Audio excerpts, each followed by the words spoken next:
Subscribe now and press the bell icon. Never miss an update. Very good morning champions. जैसा कि मैं देख पा रही हूँ कि आप सभी ने ऑलरेडी सेशन को ज्वाइन कर लिया है and this is the very very important session for you all because today we are going to learn vocabulary through images. Yes, बिल्कुल सही सुना आपने। आज जो हम वोकैबुलरी का सेशन करेंगे सिर्फ इसमें वोकैबुलरी होगी और कुछ भी एक्स्ट्रा एडेड नहीं है, ना कोई आर्टिकल ना भी कुछ, सिर्फ और सिर्फ वोकैबुलरी ओनली विद इमेजेस। ठीक है, इमेजेस को हम देख करके सारे नए वर्ड्स आज सीखेंगे। हाँ, ओके, जैसा कि okay, good morning Archim, good morning Akhilesh, good morning Surabhi ma'am, good morning Vandana, Archana, very very good morning to all of you. So जल्दी से सेशन को स्टार्ट करते हैं एंड आज का थॉट आज आप लोग मुझे अपने कमेंट बॉक्स सेशन में जरूर दीजिएगा। और ये सेशन क्योंकि मैंने कहा बहुत ही ज्यादा इंपॉर्टेंट है एंड आपका नियर बाय एग्जाम जो है वो SBI क्लर्क का है जो कि होने वाला है 12 नवंबर को। So very very congratulations. और कॉन्ग्रेचुलेशंस मैं अभी क्यों करूं, कॉन्ग्रेचुलेशंस एक्चुअली मैं इसलिए भी कर रही हूँ कि प्री आपका लोगों का निकल जाना है। So all the very best to you all. Go ahead, daily practice करनी है, ST डेली देनी है, कोई भी एक भी सेशन आपको छोड़ना नहीं है। स्पीड टेस्ट का ST मींस स्पीड टेस्ट यानी मॉक टेस्ट आपको डेली देना है, राइट? एंड उसको एनालाइज करना है जैसा कि मैंने बोला था कि 3 टाइम्स पर ST, ईच ST को आपको 3 टाइम्स एनालाइज करना है। So don't forget to analyse it, right? चलिए सेशन को स्टार्ट करते हैं without any delay. So session में आज हम पढ़ेंगे टॉप ट्रेंडिंग वोकैबुलरीज जो कि बेस्ड होंगी इमेज पे, है ना? वो ट्रेंडिंग वोकैबुलरीज जो आपके एग्जाम में देखने को मिल सकती हैं एंड एग्जाम के अलावा आपको कहीं ना कहीं उनसे रिलेटेड वर्ड्स एग्जाम में आपको देखने को मिल सकते हैं इन रीडिंग कॉम्प्रिहेंशन क्वेश्चंस ऑल्सो। और कल के सेशन में भी जुड़ना मत भूलिएगा। कल के सेशन में ओनली एंड ओनली हम सिर्फ रीडिंग कॉम्प्रिहेंशन के क्वेश्चंस करेंगे, उससे रिलेटेड कुछ एरर के क्वेश्चंस करेंगे, राइट? एंड उससे रिलेटेड हम क्लोज टेस्ट भी करेंगे। यस, सो बेसिकली आप लोगों के लिए एकदम भंडार है, ठीक? जैसा कि I have promised to you all that I will give you the vocabulary words, I will make you learn the vocabulary सबसे इजीएस्ट वे में, राइट? जिससे कि आपको जो डर लगता था वोकैबुलरी के इतने सारे वर्ड्स हम कैसे याद करें, वो डर आपका निकल जाएगा। एंड जैसा कि मैंने रीडिंग कॉम्प्रिहेंशन में सबसे ज्यादा लोगों को दिक्कत होती है, क्लोज टेस्ट में दिक्कत होती है, वो भी आपके लिए आसान बनाने वाली हूं। So don't forget to join every day at 7:30 AM। So start करते हैं with the very first word in front of you all is this. And first word के लिए इमेज आपके सामने है ये। Now guess this image कि what can be the word for this image? Now here is a person who is trying to say that I am not saying that it was aliens, but it was aliens. मतलब उनका मतलब है कि वो कह रहे हैं कि वो aliens नहीं थे लेकिन वो थे। तो भाई ये कौन सी बात हो गई? कभी कभी ऐसा होता है ना कि मैं ऐसा कह नहीं रहा हूं कि वहां पे एलियंस थे बट वहां वो एलियंस थे। तो ये कौन सी बात हो जाती है? तो ये कहीं ना कहीं एक ऐसा कहीं ना कहीं एक सिचुएशन क्रिएट हो जाती है कि यू आर प्रिटेंडिंग कि नहीं मैं मान रहा हूं आपकी बात बट आप मान नहीं रहे हैं, है ना? उस चीज को आप एक्सेप्ट नहीं कर रहे हैं। सो यहाँ पे ये भाई साहब यही बात कहने की कोशिश कर रहे हैं कि I am not saying that it was aliens but it was aliens, right? So for those situations और इस तरीके के लोगों को या इस तरीके की बातों को हम क्या बोलते हैं? उसके लिए वर्ड होता है कॉन्ट्रोवर्ट। क्या बोलते हैं? कॉन्ट्रोवर्ट। और कॉन्ट्रोवर्ट के जो पार्ट्स ऑफ स्पीच है वो होती है आपकी वर्ब, उसकी जो पार्ट्स ऑफ स्पीच है कॉन्ट्रोवर्ट की दैट इज वर्ब। ठीक है, क्या है? वर्ब है। And the meaning is to say और prove that something is not true. मतलब ऐसा कहना और ये प्रूव करना कि कुछ सच्चाई है या नहीं है, राइट? सेंटेंस देख लेते हैं कि the attorney offered evidence that controverted the plaintiff's allegation। जो plaintiffs के जो allegations जो आरोप लगाए गए थे वो कहीं ना कहीं सत्य नहीं थे, they were controverted, right? मतलब कंट्रोवर्सी जैसे होती है ना, कंट्रोवर्सी से आप इसको रिलेट कर सकते हो कि हो सकता है वो ट्रू हो सकता है ना भी हो। You never know, actually you don't know about those facts जब तक कि आपके सामने वो फैक्ट्स नहीं आते हैं, ठीक है? सो उन्हें हम बोलते हैं कॉन्ट्रोवर्स। सिनोनिम क्या है? कॉन्ट्राडिक्ट करना और कन्फाउंड करना। और इसके एंटोनिम्स हो गए किसी चीज को अप्रूवल दे देना या कॉर्पोरेट करना, मतलब कोई चीज को मान लेना, फिक्स कर देना that yes something is true which has been said. So is this word clear to you all? मजा आ रहा है? तो ऐसे ही अभी जो आज का सेशन है ना वोकैबुलरी में, अभी पूरा एक फैमिली से रिलेटेड जितने भी वर्ड्स होंगे, एक इमेज से रिलेटेड कितने सारे वर्ड्स हो सकते हैं, वो सारे वर्ड्स हम डिस्कस करेंगे। सो सेशन के एंड तक बने रहिएगा। चल Moving further with the next image in front of you all, and the next image is this. Next image, ये फुटबॉल है, फुटबॉल जो है वो पिचक गई, बिल्कुल सही पहचाना आपने।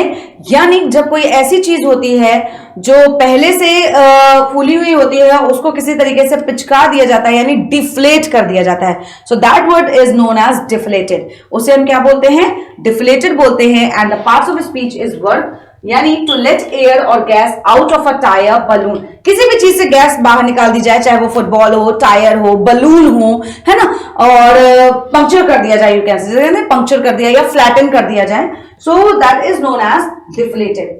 His car tires were deflated soon after he left for work. जब वो काम के लिए गया तो उसके टायर जो है वो बहुत ही जल्दी पंक्चर हो गए या डिफ्लेट हो गए। ठीक है, अब डिफ्लेट के एंटोनिम्स क्या हो जाएंगे? इन्फ्लेट या ब्लो अप। सो बेसिकली कहते हैं ना, डिफ्लेट का मतलब ये है कि किसी चीज को पिचकाना, किसी चीज को कम कर देना, रिड्यूस कर देना। सो रिड्यूस भी इसका हो सकता है। Did you got this word? Deflated is a new word for you all. So आप इसको easily कर सकते हैं। Now अब एक आपके सामने जो इमेज आ रही है वो है ये। Now guess this image, what can be the word for this image? Fast everybody, जल्दी से।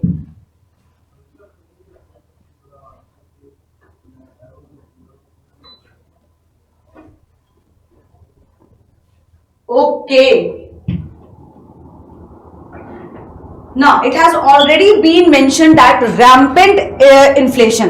now rampant inflation, rampant मतलब कोई चीज बहुत रैपिडली ग्रो कर रहे हो, किसी चीज को, है ना, रैपिडली ग्रोथ हो रही हो, इंक्रीज हो रही हो, जैसे इन्फ्लेशन बहुत जल्दी से ग्रो कर रहा हो। और यहाँ पे भी देखो ना, पॉइंट्स रखे हैं जो ऊपर की तरफ बढ़ते जा रहे हैं, सो ग्रोइंग दिखा रहे हैं यहाँ पे। सो बेसिकली रैपिड वर्ड है और पार्ट्स ऑफ स्पीच इसका है adjective, and the meaning is existing or spreading everywhere in a way that cannot be controlled.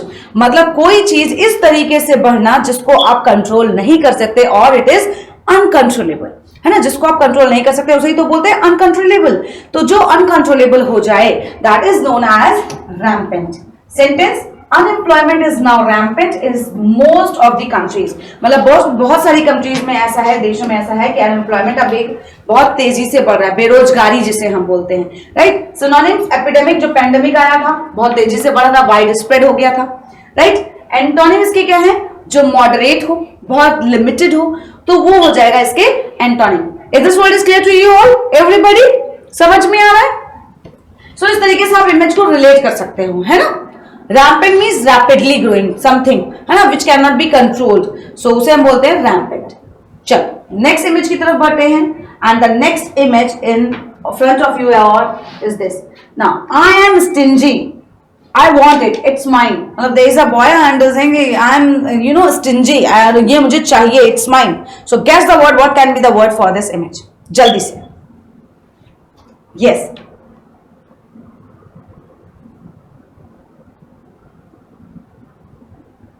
okay, good.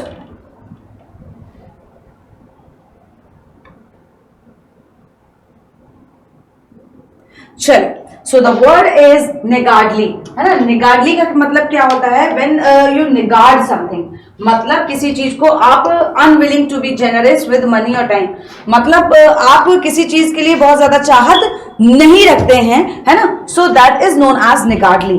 तो इसका पार्ट्स ऑफ स्पीच क्या है? एडजेक्टिव है। जैसे he was such a niggard that he would not pay for his daughter's medicine, मतलब वो इतना ज्यादा कंजूस है कि वो अपनी डॉटर्स की मेडिसिन तक के लिए पैसे पे नहीं कर रहा है।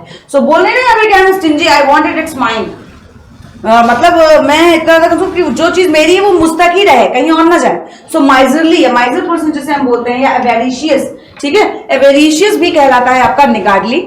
इसके इंटोनिम्स हो गए आपके जेनरस और यू कैन से बाउंटीफुल, है ना। जो बहुत ही ज्यादा जेनरस हो, बाउंटीफुल हो, है ना, वो उसके क्या हो जाएंगे? निगार्ड के एंटोनिम्स हो जाएंगे। तो निगार्ड वर्ड ऑलरेडी कई बार एग्जाम्स में पूछा जा चुका है, और इससे रिलेटेड आपका सिनोनिम और एंटोनिम ही आया है। और एक बार इसका सेंटेंस में यूज दे करके एग्जाम में पूछा गया था कि there has been given a word and with related to that word 3 sentences have been given. आपको ये बताना था कि उन 3 सेंटेंसेस में ये निगार्डली कहां पे करेक्टली यूज हुआ है, राइट। निगार्ड मतलब एकदम नक्शड़े की तरह कह सकते हो कि भाई जो चीज मेरी है मैं आपको नहीं दूंगी, तो नक्शड़े की तरह हो गया ना। सो बेसिकली उसे ही हम बोलते हैं निगार्ड, ठीक है। चलो नेक्स्ट इमेज है आप सभी के सामने ये। Now there are lots of person जिनकी डेड बॉडीज पड़ी हुई हैं, है ना, इकट्ठे सब लोगों को जैसे लगता है मार दिया गया हो. So what can be the word for this image?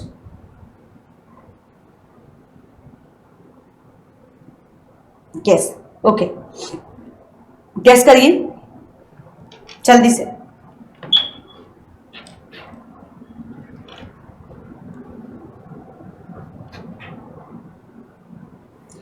Okay, so the word is carnage. ना कार्नेज का मतलब क्या होता है? कार्नेज का मतलब होता है जब नरसंहार, सुना है?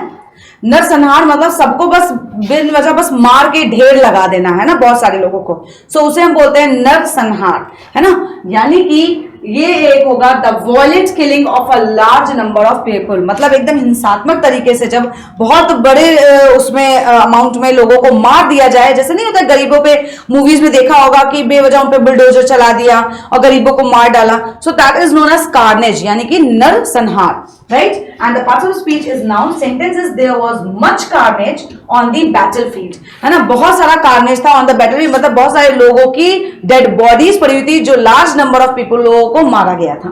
And synonyms are, you can say slaughter और ब्लडशेड. ब्लडशेड का मतलब जिसमें खूंखार, एकदम जैसे नहीं कि खूंखार बन गया हो कोई और मार दिया, सबसे सभी लोगों को मार दे, तो उसे बोलते हैं नरसंहार, राइट. एंटोनिम्स आर पीस, यानी कि शांति, किसी भी तरीके का, इस तरीके का कोई भी वायलेंस ना होना. सो उसे हम क्या बोलते हैं? कार्नेज बोलते हैं. क्लियर है? चल आगे बढ़ते हैं. आगे आपका ये सामने है ये वर्ड. ये वर्ड तो आप लोगों को ऑलरेडी पता होगा. जल्दी से आप इसको बता सकते हैं, जल्दी से आप लोग इसको बता सकते हैं कि what can be the word for this image. Wow, very good, आप लोगों ने गेस कर लिया. सो वर्ड जो आपका है वो है अपहिल, है ना. जब किसी चीज में डिफिकल्टी आप फेस कर रहे हो, जब आपको डिफिकल्टी हो रही हो, जैसे this person are trying to just push this ball size stone upwards, है ना, ऊपर की तरफ लेकर के जा रहे हैं, तो it is so much difficult, यानी कोई चीज जो बहुत कठिन हो. Uphill, right. Parts of speech इसका है adjective and meaning is needing a lot of effort. When you need a lot of effort, and obviously effort उसी के लिए लगता है जो चीज बहुत ज्यादा क्या हो, डिफिकल्ट हो, राइट. सो वो कहलाता है uphill. So the walk from the village to grey stones was uphill all the way. भाई जो डिस्टेंस था, वॉकिंग डिस्टेंस जो था विलेज से लेके ग्रे स्टोन्स तक का, that was very difficult. So synonyms are mountain और राइजिंग. ऊपर की तरफ जब आप बढ़ते जाते हो तो पहाड़ों में देखते नहीं हो कि आपको ब्रीदिंग प्रॉब्लम होने लगती है, बहुत सारा डिफिकल्टी आपको फेस करनी पड़ती है, तो वो आपका होता है uphill. Antonyms are which is easy, easy going, effortless जो हो, जिसमें बिल्कुल भी कोई एफर्ट ना लगे, कोई भी डिफिकल्टी ना हो, तो वो आपका हो जाता है antonyms. So is this word is clear to you? ये वर्ड तो सभी को याद होगा, ठीक है. चलो बढ़ते हैं नेक्स्ट वर्ड की तरफ. एंड नेक्स्ट वर्ड की इमेज है आपके सामने ये. ड्रैगन कह सकते हैं. ड्रैगन, ड्रैगन का साइज कितना बड़ा होता है देखो, वो अपने इवन ही और हाँ मुझसे आग को फेंक रहा है, बिल्कुल I just got it. So dragon यानी कि विशालकाय, जो चीज बहुत बड़ी हो. Behemoth, very good all of you, very good attempt. So basically behemoth is विशालकाय, यानी जो चीज बहुत बड़ी हो, extremely large, right. Parts of speech इसका है noun. And elephant is a behemoth that even lions and rhinos are afraid of. मतलब एलिफेंट एक ऐसा बड़ा जानवर है जिससे ना कि सिर्फ लॉयन बल्कि राइनोज भी डरते हैं. सिनोनिम्स आर हल्क और कोलोसस. हल्क देखो कितना बड़ा है, मूवीज में आपने देखा होगा कितना बड़ा है हल्क, राइट. सो वो हल्क को भी आप क्या बोलते हैं? बेहेमॉथ. एंटोनिम्स आर विम्प और लाइट वेटेड. मतलब जो बहुत ज्यादा लाइट वेटेड हो, विम्प हो, उसे हम क्या कहेंगे? उसके एंटोनिम्स यानी अपोजिट. ऑब्वियसली जो एक बहुत ज्यादा वेटेड हो, मतलब बहुत ज्यादा जिसका वेट हो, वजन हो, है ना, और लाइट वेटेड एकदम जो है, तो वो उसका क्या हो जाएगा? एंटोनिम्स हो जाएगा. So is this word is clear to you all? Behemoth is clear to you all? बढ़े आगे. चल next word in front of you all is this. Now guess this image. इसको तो इजिली पहचान लोगे.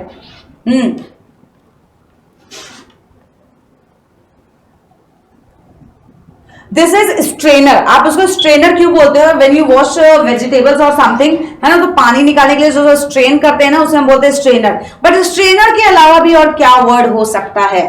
यस माय डियर स्टूडेंट्स, ये इसका और भी वर्ड्स हैं. वो क्या हो सकता है? ओके, सो स्ट्रेनर के अलावा भी यूज अ वर्ड कोलैंडर. तो यही है हमारी इंग्लिश, जिससे हम बेटर इंप्रूव कर सकते हैं कि अभी तक हमें स्ट्रेनर वर्ड पता था, अब स्ट्रेनर के अलावा हमें क्या पता है, कोलैंडर, है ना। कोलैंडर इसका पार्ट ऑफ स्पीच है वर्ड, और ये क्या होता है, अ मेटल और प्लास्टिक बाउल, एक मेटल का या प्लास्टिक का बाउल होता है with a lot of small holes, देखो ना छोटे छोटे छोटे छोटे होल्स होते हैं इसमें, ठीक है। That is used for draining water from vegetables, मतलब वाटर ड्रेन करने के लिए काम आता है from vegetables, specially after washing और कुकिंग, राइट। तो उसे हम ड्रेनर ही बोलते हैं। ड्रेनर आपकी वॉशिंग मशीन में भी होता है, लेकिन वो कोलैंडर से अलग होता है ना। तो ये मेटल और प्लास्टिक बाउल होता है। Sentences, they will drain the pasta in the metal colander, मतलब वो पास्ता को ड्रेन कर लेंगे किसमें, मेटल कोलैंडर में, है ना। मेटल स्ट्रेनर भी बोल सकते थे और कोलैंडर भी बोल सकते थे। तो colander seems very good when you speak in front of anyone, right. Synonyms are utensil और सिफ्टर, सिफ्टर भी बोलते हैं, है ना। ड्रेनर को हम क्या बोलते हैं, सिफ्टर भी बोलते हैं। तो sifter is also a very good word you can use in place of strainer. So this word is clear to you all. मजा आई कि कितना बढ़िया वर्ड हमें मिल गया, आज तक अभी हम स्ट्रेनर बोलते थे। चलो नेक्स्ट इमेज आपके सामने है ये। Now you have to just guess this image. अब ये आपके लिए कहीं ना कहीं सरप्राइजिंग होने वाला है इसके आगे का session. So first of all just guess this image, what is this image all about, then we will move further. So grandfather, grandmother, right? Mother, father, or uncle, auntie, you can say. They do have 3 children. They do have 1 children, right? So you can say it's a joint family, है ना, कि जिसमें 2 भाई हैं, उनकी दोनों की wife हैं, है ना, मम्मी पापा हैं उनके, फिर उनके पोते पोती या नाती नातिन हैं, right? So there is a joint family, you can say. So joint family जो सिस्टम है उस पे बेस्ड एक स्टोरी है और उससे रिलेटेड कई सारे वर्ड यूज करे गए हैं। सो स्टोरी को साथ साथ समझते समझते मीनिंग्स भी उनके देखते जाएंगे। Means you can create so many words with a image. एक इमेज से आप एक स्टोरी क्रिएट करते हैं, उस स्टोरी में जो वर्ड्स यूज करते हैं that becomes a good English और good writing with good vocabulary, ठीक है। So there is a joint family system. तो इस जॉइंट फैमिली को पढ़ने के लिए आप रेडी हैं? Are you all ready? Yes. चलो चैंपियंस, आप सभी रेडी हैं? तो पढ़ते हैं आगे। लिखा है इन अर्लियर टाइम्स, पहले के समय में the joint family system was prevalent. Joint family में क्या होता था, सिस्टम बहुत ही ज्यादा प्रिविलेज होता था। Setup of the society was patriarchal, मतलब जो सेटअप था पूरी सोसाइटी का वो जॉइंट फैमिली था, पैट्रियार्कल था। पैट्रियार्कल का मतलब क्या होता है, that is relating to, patriarchal का मतलब क्या होता है, विच इज रिलेटेड टू और denoting a system of society और government that is controlled by men. मतलब पैट्रियार्कल का मतलब पैट्री मतलब फादर से, पैट्री साइड सुना होगा ना, तो पैट्री मतलब फादर, है ना, पिता, पास याद इसको रख सकते हो, दैट इज पिता।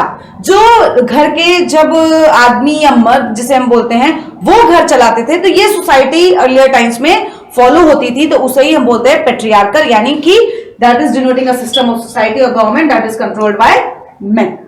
जैसे previously all western religions had been rigidly patriarchal, मतलब जितने भी वेस्टर्न रिलीजन्स थे वो क्या थे, रिजिडली पैट्रियार्कल थे। आगे बढ़ते हैं। Male member was the head of the family, male member head of the family होते थे। His wife, sons, daughter in law and grandchildren used to stay together, वो सब साथ में रहते थे, डॉटर्स और डॉटर इन लॉज और आपके क्या कहते हैं ग्रैंड चिल्ड्रन जो होते थे सब साथ में रहते थे। However with the passage of time joint family is disintegrated, मतलब समय आगे बढ़ते बढ़ते क्या हो गया, जॉइंट फैमिली क्या हो गई, they disintegrated, like break up into small parts. Disintegrated का मतलब क्या होता है, अब वो अलग अलग हो गए, जैसे चाचा चाची अलग रहने लगे, मम्मी पापा अलग रहने लगे, सो क्या हो गए, डिसइंटीग्रेट हो गए, that divided into small parts और break up into small parts. Means the front of the car had disintegrated, मतलब जो कार का जो बोनट जिसे बोलते हैं ना, वो क्या हो गया, डिसइंटीग्रेट हो गया, वो कार से अलग हो गया। तो डिसइंटीग्रेट वो सेपरेशन की बात करता है। क्लियर? आगे बढ़ते हैं।